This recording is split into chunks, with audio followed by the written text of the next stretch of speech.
let's go ahead and get started. If you haven't already, go to eCampus and download assignment number 2. We'll need it for later today.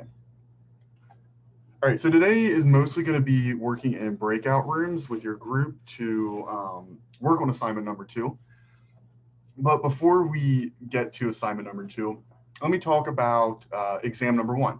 So your first exam is going to be this coming Monday from 1 to 3 p.m. I know in an email I said it will open at 1:15. I decided to just push it back a little bit or push it forward a little bit.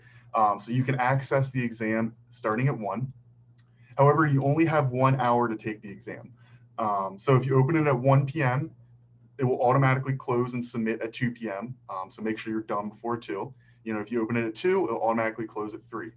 However, if you open it at, let's say, 2:50, you will only have until 3 p.m. to do it. So you only have 10 minutes. So I highly suggest you start it before 2 p.m. Just so that way you have the full hour if you need it. Don't expect that it'll take a full hour.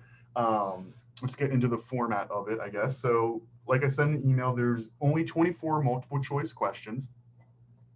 There's 3 open-ended, and then there's like 2 bonus questions, 1 extra credit open-ended, and then another gimme multiple choice question that everyone should get, because I think it just asks you, like, do you go to school at WVU? Anyway, so a free question. Yeah, so 24 multiple choice, 3 open-ended, and then 2 bonus questions. Make sure you're looking at that study guide that I put up on eCampus. I went through the exam and compared it to the study guide, and everything on the exam is on the study guide, so I confirmed that, except one thing. Not on the study guide, make sure you know this, but the differences between primary and secondary sources. That's not on the study guide, but there is a question on the exam about identifying a primary or a secondary source. So do make sure you know that, not on the study guide, but you do need to know. Yeah, so make sure you're looking at that study guide. So some things about the exam that are really important.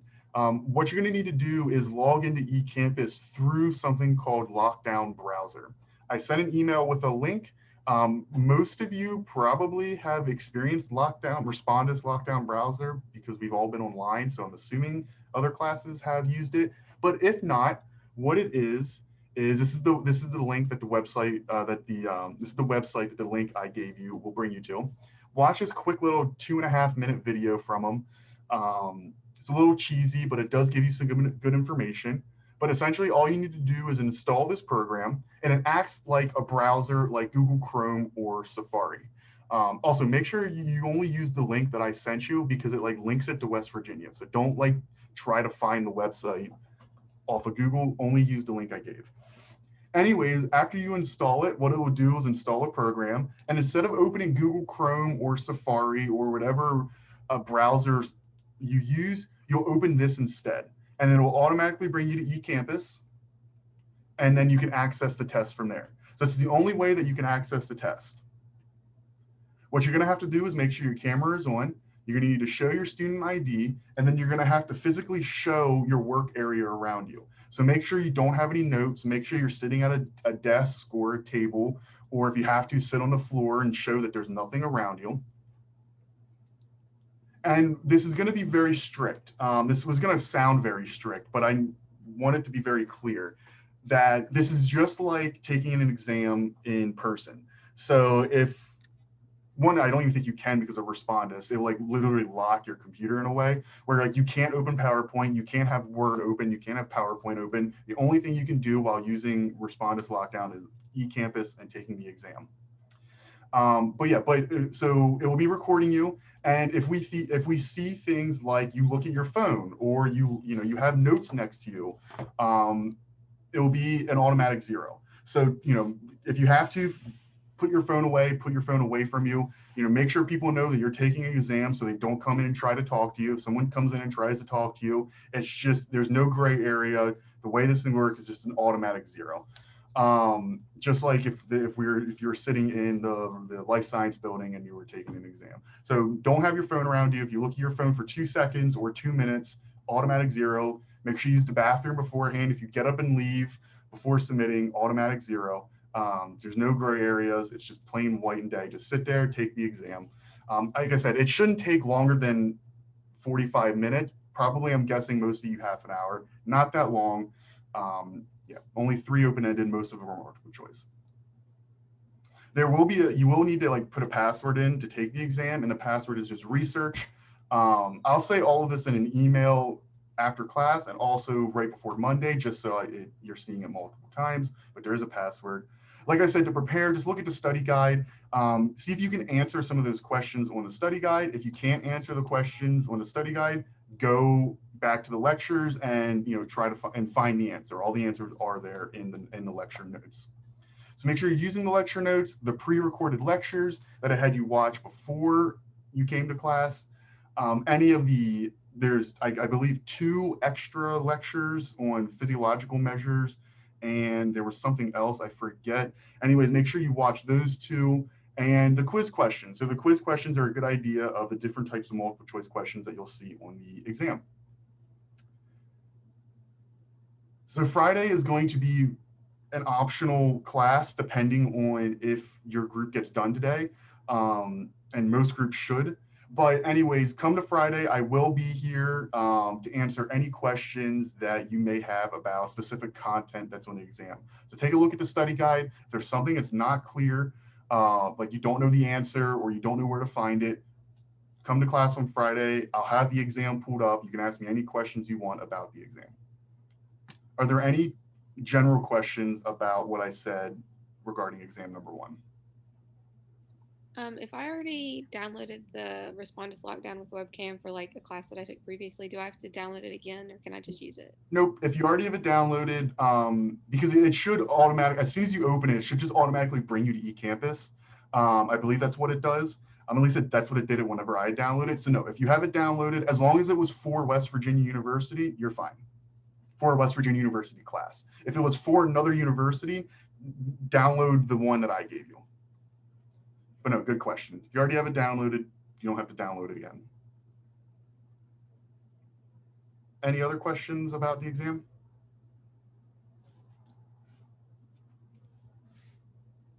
Let's see, did I cover everything? All right, good. Yep. Come to Friday. Come to class on Friday and ask any questions about any of the material, and I will be happy to answer it. So let's switch gears, and what are we going to be doing today? So today is going to be all about working on assignment number 2, which is the research proposal. I'm going to get more into that in some later slides. I'm actually going to pull it up and show you a student example. So we'll get into that in a little bit later. But you're going to be in breakout rooms with groups. You're going to come up with a hypothesis. You're going to score some validated scales, and then you're going to create the questions for your scale, which hopefully you've already started thinking about. I sent that email out saying like over the weekend, think of some questions. Hopefully you've done that. Yeah, it says here, put names of group members who contributed. So I can see right now that we're missing a couple people. If they're not here, and if one of your group members is not here and they haven't let you know that they're not here, or that they're not coming today, don't put their name on this assignment. One of my biggest pet peeves, even when I'm a student, is when people don't contribute to group work. Yeah, so if they're not here today and you weren't told that they weren't going to be here today, don't put their name on this assignment, and they're going to get a 0 on it. There's no other way to regulate people coming other than just giving them 0s on things when they're not contributing. Also keep in mind, even if you're here, please make sure you're helping out your group. There's going to be a midterm and a final peer review where your group members you're all going to tell me, rate each other and saying, hey, this person is not contributing, and your grade is going to be affected by that. So even if you're here, if you're not contributing, you're going to receive a low grade. Here's some rules for the breakout rooms. This happens all the time. I'm only one person and there's 5 groups. Don't spam the ask for help button. Like just hit it once and I'll know, like it pops up on my screen that, hey, group 1 or room 1 asked for help. If I don't come to you immediately, it's because I'm in the middle of helping another group. Don't spam it 20 times. It's happened before. It's incredibly annoying. I know that you need help. I'll get to you eventually. I will get to each group, and don't leave until I say your group can leave. Please don't leave, because I want to get to each group. All right. So before we jump into assignment number 2, I just want to talk about some research terminology, and this should all be review, but this is good review for the exam as well. So you're going to be doing a correlational study, right? Which is a study focusing on the relationship between two variables. All of you have picked a validated scale. I believe every group, all the groups are either doing the perceived stress scale or the self-esteem scale. And you are looking at the relationship between whatever variable, self-esteem or stress, and one that you came up with. So a couple social medias, there's a body image, and there's a couple physical exercises. So you're looking at the relationship between those two variables. Today, you're going to come up with a hypothesis, which is a prediction about the outcome of a study. Now, I'm going to put this in chat. But this is, so one of the questions on assignment number 2 is going to say, hey, what is your hypothesis? And this is exactly how I want to see it. I went ahead and put it in chat, so just so that way you have it. But what I want to see is, hey, we hypothesize that participants who report higher levels of whatever variable you were measuring, whatever your group came up with, will report higher levels of either self-esteem or perceived stress, whichever one your group is doing. So this is the format that I want to see your hypothesis in. We've already talked about hypotheses. It shouldn't be, this terminology shouldn't be that new. But yeah, we hypothesize that participants who report higher levels of whatever you're measuring will report higher levels of self-esteem or perceived stress. And then you're going to need to come up with an operational definition of your variable that you created, which is a precise description of a variable in terms of how it's measured. So for groups like perceive, or for groups that are doing social media, you need to be very specific. Okay, well, what about social media are you studying? You can't just say participants who report higher social media will report higher self-esteem. That doesn't make sense. You got to need to be very specific about what you're actually studying. I'm going to go really fast over these, but once again, this is all review. Here are different types of questions that you can ask. These first two are ones that you can't ask. On the next slide will be what you're actually going to be coming up with. But for review for the exam, different types of questions include things like open-ended, or you just allow the participant to respond freely to whatever question you ask. Then another one is fixed alternatives. So you ask a question, but you limit the participant in the number of responses that they can give. So on the following, what do you think is the biggest impact on learning in a course? And then we give them some options. Teaching style of the professor, readability of the textbook, interest in the course material. Choose one that you think is that has the biggest impact. So for the creation of your questions, you aren't going to be using these two, but what you will be using are either a basic rating scale or a Likert scale. So with a basic rating scale, on a scale of 1 to 10 or a scale of 1 to 5, where potentially maybe 1 is never, 10 is always, or 1 is not at all, extremely, whatever type of wording you want to use. And I sent you a link, but if you look it up online, there are a whole bunch of different options of different types of wording and scales that you can use. But here are some examples. On a scale of 1 to 10, how often do you complete your college assignments on time? 1, never, 10, always. On a scale of 1 to 10, how important do you think it is to attend class? 1, not at all, 10, extremely. So here are just some examples that you can use at just a basic rating scale. Or you can use a Likert scale, which is a scale of agreement versus disagreement. Scale of 1 to 5, scale of 1 to 6, 1 to 7. Go back to our notes, depending on which one you want to use. There's advantages and disadvantages to both. But here are some questions. I always complete my college assignments on time on a scale of 1 to 6, where 1 is strongly disagree and 6 is strongly agree, or however you want to word it. And another question could be, I make the time to attend class every day. So one of the things you're going to have to do for assignment number 2, and hopefully you've already started doing is coming up with 5 to 10. You need 5 to 7.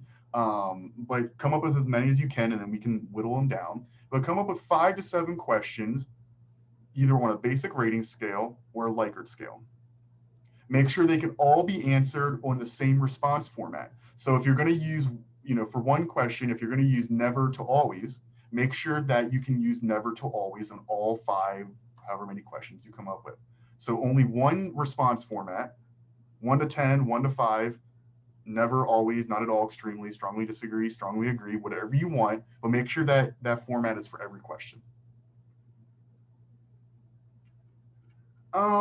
Yeah, here, some things to keep in mind when you're creating questions. Once again, just review for the exam. Keep it simple, be specific, avoid these double-barreled items, don't make assumptions, mix positive and negative worded items, so that make sure you have at least one reverse scored question. And a little bit later, I'm going to talk about how to do scoring and some examples of reverse scored questions and how to do it. Avoid leading questions and be careful with reactive questions, which shouldn't be that big of a problem, except maybe for the body image group. If you're doing body image, just make sure you're not asking questions that are too sensitive. And I'll be the final judge of that, but don't ask very, too sensitive questions. Anyways, once again, if you want to learn more about these, go back to the lecture where I talked about all of these. So that gets us to assignment number 2. This is going to be due at the end of Friday's class. So if you don't get it done today and you don't submit it today, please come to class on Friday and you can finish it up. It's going to be submitted as a group. Only one person has to submit it in your group. So designate one person just to be the final group person. They'll have the final submission. Only one person from your group needs to submit it to eCampus, but all your names will be on the assignment, so don't worry. Hopefully you have assignment number 2 up because I'm going to go through it, but I'm also going to show you a student example to show you exactly what I want. But essentially what you're going to be doing is finalizing your research topic. Most of you, actually all of the groups have finalized it, but maybe you haven't come up or all haven't agreed on a specific operational definition. So for the social media groups, how are you measuring social media? You're going to form a question number 2 is you're going to form a hypothesis using that wording that I have in the chat, where that predicts the direction of the relationship. Question number 3 is going to ask you to score. You're going to ask you to name the validated scale. So you're either using the perceived stress scale or the Rosenberg self-esteem scale, and you're going to score the 2 examples I have on eCampus. So if you go to the assignment number 2 folder, there should say something like example or scoring for perceived stress or scoring for self-esteem, whatever the wording says. I'm gonna walk through the first example. So 3, you're gonna all get an answer for 3B in class, but I'm gonna do it for each scale. So that way you can see, how do we compute a total score? What does it mean to reverse score? What does a reverse score question look like? So we're going to do that in class right after this. And then for question 4, it's all about, hey, I want you to write down the questions that you're going to be asking your participants, give me the response format, and tell me how you're going to score it. And I'll show you an example of what I want for that. All right, so let me show you an example of assignment number 2. Where is it? Right here. Okay, so this is an example of assignment number 2, and this is what I want to see your final submission to look like. So let me just give you some background information on this group. So this group is doing, they're looking at academic performance and self-esteem. So you can see right off the bat, their question number 1, state your research question. What is the relationship between academic performance and self-esteem? All you need to do is put your 2 variables in there. Question number 2, state your hypothesis. We hypothesize that participants who report higher academic self-efficacy, so they gave an actual operational definition of academic performance. They weren't looking at grades. They were actually looking at academic self-efficacy, which is essentially just how confident are you in your abilities to be a student. But they hypothesize that participants who report higher academic self-efficacy will also report higher self-esteem. So utilizing that sentence I put in chat, here's what their hypothesis was. They named the validated scale, so they're actually using the Rosenberg self-esteem scale. So they're using the Rosenberg self-esteem scale, and then they're going to put in the score for example 1 and the score for example 2. I will show you what I mean after this. I will actually walk through it with you.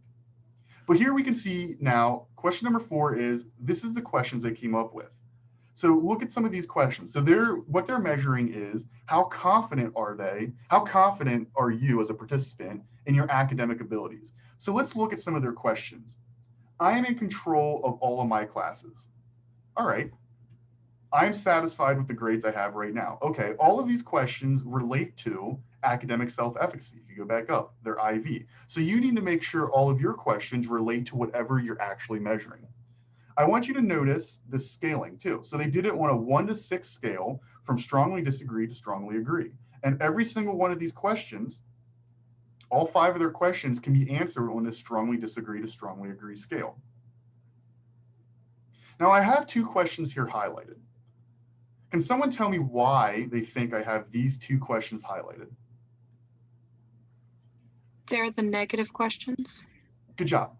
Great, Audrey. These are the reverse scored or negative questions. So let's take a look at question number 1. I am in control of my grades in all my classes. Can someone tell me on this scale from strongly disagree, 1, to 6, strongly agree, if I'm really confident in my abilities to be a good student, what would I score? What do I score in question 1? Would I score a 1 or a 6? 6. Can you say that one a little bit louder? 6. Yeah, you would score a 6. All right. Now, for the sake of time, I'm just going to tell you that if you look at question 3 and you look at question 4, someone who's really confident in their abilities would score 6 on all of these. And so we can assume, if I go down here, on this scale, higher scores indicate higher academic self-efficacy. So we know that people who are really confident in their abilities to be a good student are going to score a high score on this scale. All right, so now let's go to questions 2 and 5, the 2 reverse scored questions. I couldn't get a better grade if I wanted to. So because this is a reverse scored question, someone who is really confident in their ability to be a good student would actually say 1, right? They would put a 1 for this because they strongly disagree that I couldn't get a better grade if I wanted to. Or I strongly disagree that I don't feel confident before my exams, even when I have prepared. So these participants would score a 1.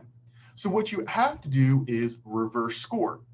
And what does that mean, reverse score? All the questions that you identified as being negative, instead of, if a participant would put a 6, you actually give them a 1.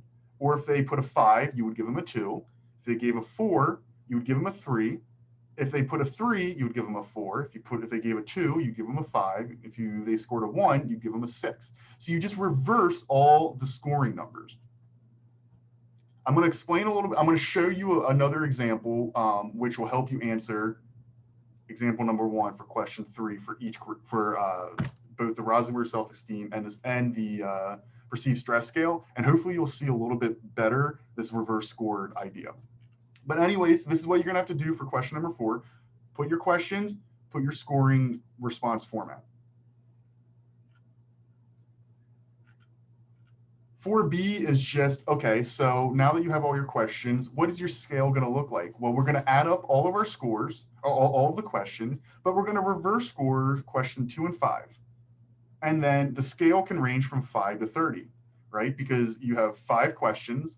The lowest score you can get is a 1. So the lowest score that someone could get when your scale is a 5. The highest score is a 30 because there's 5 questions. The max you could choose is a 6. So scale 5 to 30. And then finally, on this scale, higher scores indicate higher academic self-efficacy. So I want you to tell me, what does a high score represent on your scale? All right, so I know that was a lot, but hopefully when you break it down, it's not too complicated. Does that make sense about what you need to do for assignment number 2? So like on the reverse scoring, so if we give them, like if they answered a 1 and we like had to tally up what their actual score was, instead of a 1, it would be a 6. It would be a 6. And I'm going to show you another example right now, and a way that might be a little bit easier to understand. So for question number 3, what you have to do is using this validated scale. So all of you are either using the Rosenberg self-esteem scale or the perceived stress scale. On eCampus, you can find in the assignment 2 folder, there should be 2 links, one to the self-esteem scale, an example for self-esteem and an example for the perceived stress. Open up whichever one that your group is using. But I'm going to walk through example 1 in each of these and hopefully show you this reverse scored idea. All right, so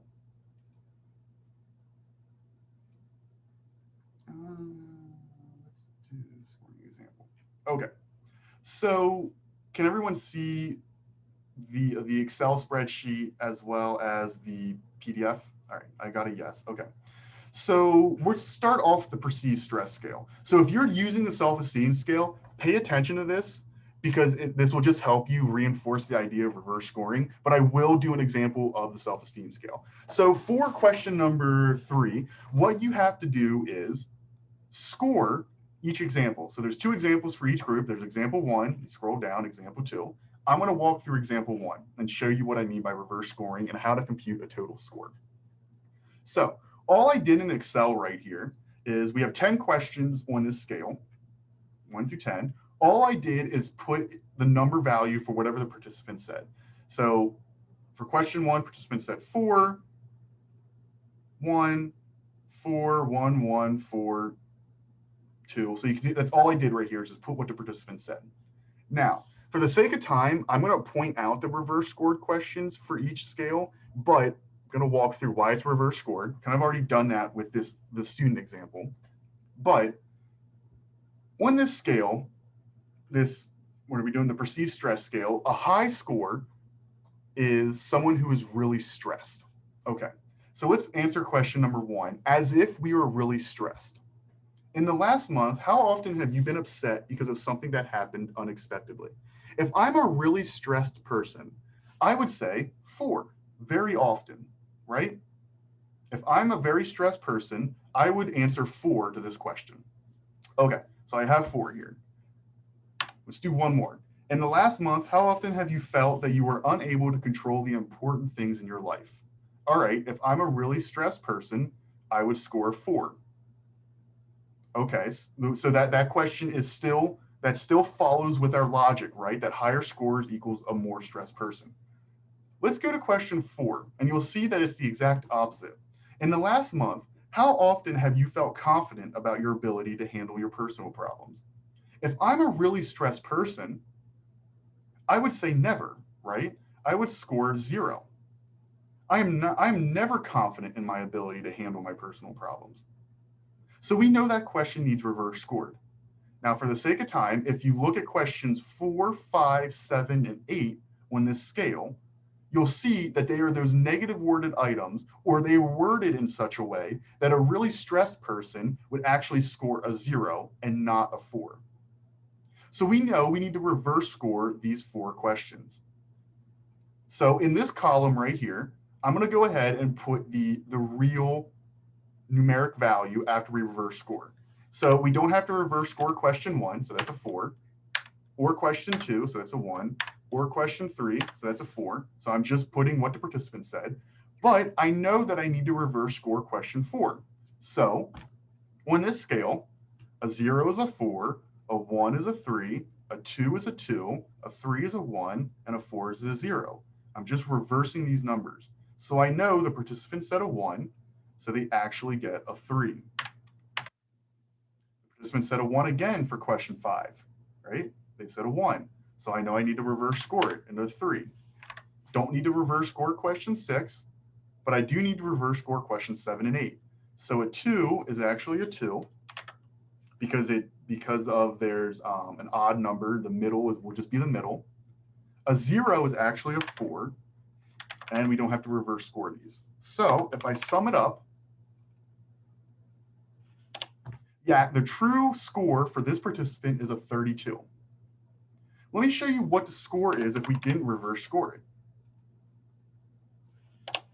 You can see the 2 numbers are different. This is why we need to reverse score, because we asked those negatively worded questions.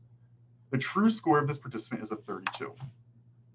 So once again, this scale can range from 0 to 40, because the lowest you can score is a 0, right? And 0 times 10 is 0. The highest you could score is a 40, because 4 times 10 is 40. This participant scored a 32. All right.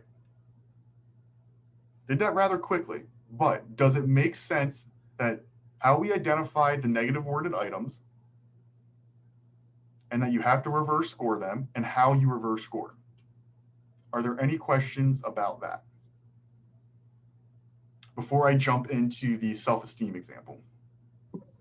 Is there a specific reason why those questions are asked that way? Like, is there like a specific reason behind why like somebody would put themselves to go through like the reverse, or if they could avoid that?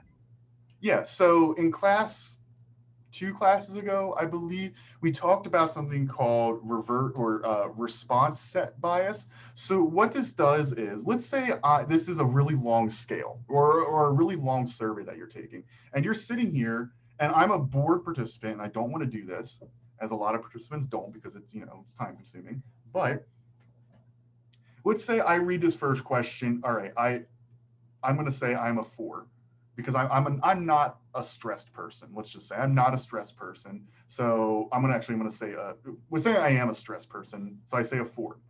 And if I am someone who's a stressed person, but I don't want to take the survey, all I could do is just do 4, 4, 4, 4. Like, I don't even have to read the questions because I read the first one and I think, oh, okay, higher scores equals more stressed. This is how I answered the first one. I'm just going to answer 4 all the way down for all of them. Now, as a researcher, if I reverse score these questions and I notice that the participants scored all the way down, or they're answering in a way that doesn't make sense, because someone who's really stressed, who would score a 4 on question 1, should score really low on questions 4, 5, 7, and 8. Right? Because a really stressed person would score low on questions 4, 5, 7, and 8, and score high on the rest of the questions, because questions 4, 5, 7, and 8 are reverse scored. So that's why you do it. You just want to make sure your participants are paying attention. So that's the main reason why.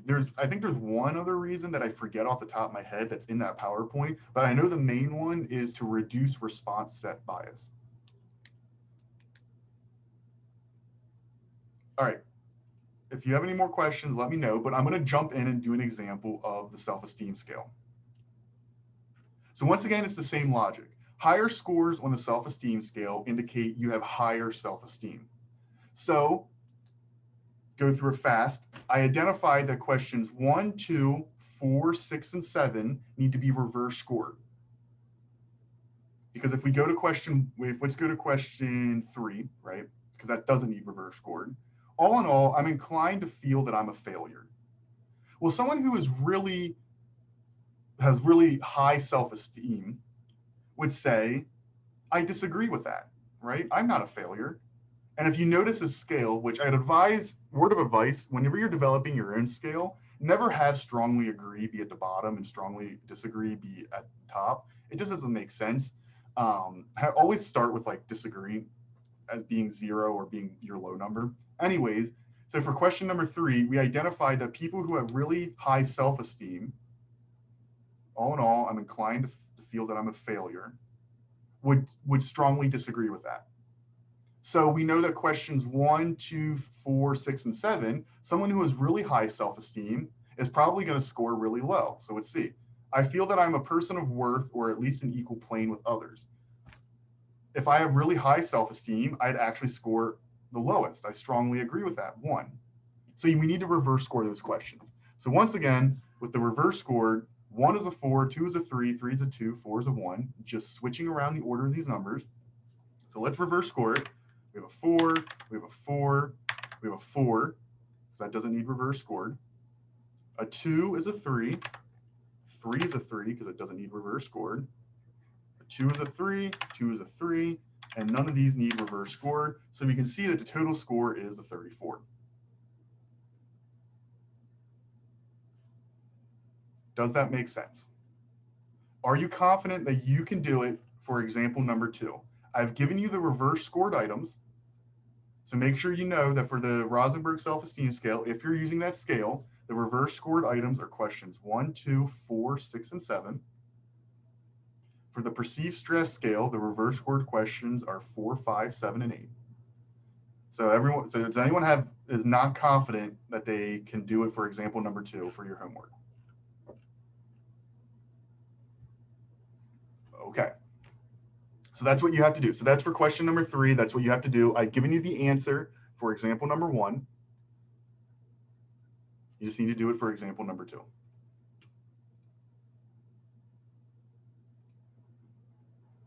All right.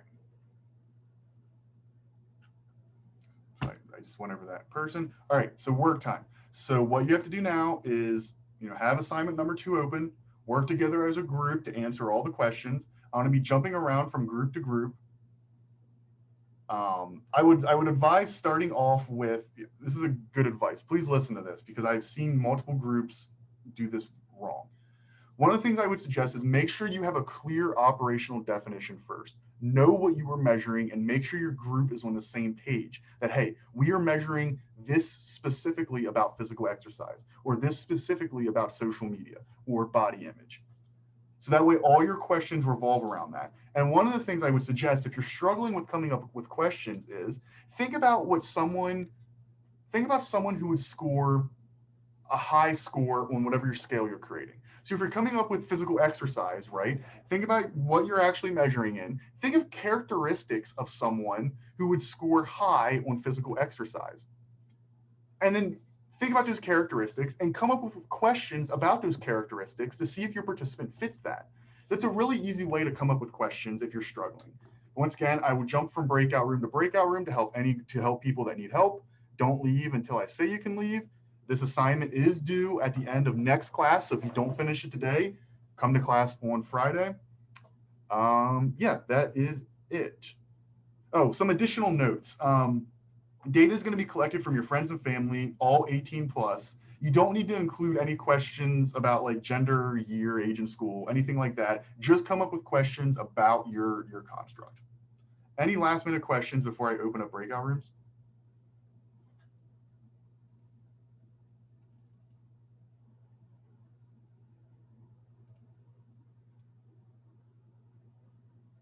All right, let's see. Okay. All right, so I opened up all breakout rooms. You should have the ability to go into the room that corresponds with your group number. If you need to be put in your group, let me know.